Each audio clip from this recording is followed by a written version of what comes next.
Yes, Conway's always been a place one thinks of growing up in the north, holidays and beaches. And this next poem is one of my favourite poems to do with that subject.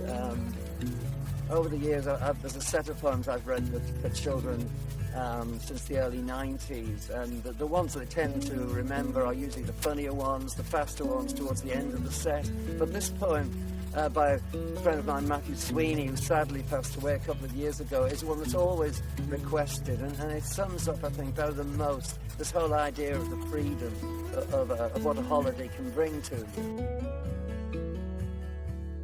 you. 2 cows, fed up with grass field farmer, barged through barbed wire and found the beach. Each moved to each. This is a better place to be. A stretch of sand next to the sea. This is the place for me.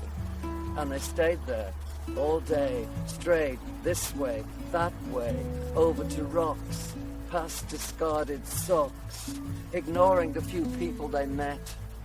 It wasn't high season yet. They swallowed pebbles and sand, found them a bit bland, washed them down with seawater, decided they really ought to rest for an hour. Both were sure they'd never leave here. They imagined they'd lived so near and never knew. With a swapped moo, they sank into sleep. Woke to the yellow jeep of the farmer, revving their feet from the incoming sea. This is no place for cows to be, he shouted, and slapped them with seaweed all the way home.